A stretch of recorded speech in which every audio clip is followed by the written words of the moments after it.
C'est l'heure du rendez-vous à la ferme d'Europe 1 avec Fanny Agostini dans sa ferme pédagogique de Haute-Loire. Bonjour Fanny. Bonjour Mathieu. Fanny, lorsque vous êtes arrivée en Auvergne il y a un an, ce qui vous a surpris, c'est le nombre de maisons à vendre. Des maisons aux volets fermés avec des panneaux à vendre dans tous les sens. J'ai vraiment eu l'embarras du choix pour trouver le lieu où je vis actuellement avec des conditions idylliques en comparaison à mon petit appart ici les Moulineaux de l'époque. Mais je vais peut-être avoir des voisins néo-ruraux très bientôt dans les prochains mois car il semblerait que le déconfinement ait provoqué des pulsions campagnardes à un bon nombre de citadins. L'heure serait au décloisonnement, à la dispersion.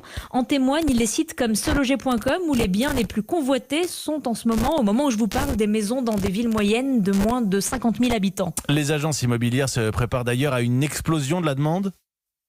Oui, j'ai eu une conversation avec mon ancien agent immobilier et la notaire du village d'à côté qui, eux, font le pari d'un avenir tout neuf pour la campagne. L'un comme l'autre m'ont dit avoir eu un nombre incalculable de coups de fil ces dernières semaines, de personnes manifestant l'envie de fuir l'exiguïté des logements dans les grandes villes, des personnes aussi convaincues par l'expérience du télétravail, qui, je le rappelle, concerne 30% des salariés actuellement, et surtout des citadins attirés par une qualité de vie supérieure au grand air pour un prix divisé par 5 ou par 10 pour les maisons suivant les régions. Un retournement de situation inédit après l'exode rural. Peut-on imaginer, Fanny, un exode urbain ?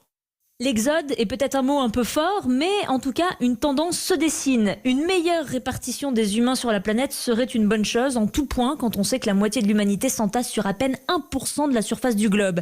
Et pour conclure, il y en a un qui ne l'a pas dit avec le dos de la cuillère, c'est Jean Giono, dans son livre Les vraies richesses. Il écrit: il faudrait si peu de choses pour que soit réalisé ce que vous désirez et pour vous faire exactement semblable à moi-même. Vous débarrasser de votre ville. Une invitation que je lance d'ailleurs moi aussi à tous ceux qui jusqu'à présent n'osaient pas et qui maintenant vont oser. On apprend des choses au contact de la nature tous les matins. C'est notre rendez-vous à la ferme avec Fanny Agostini.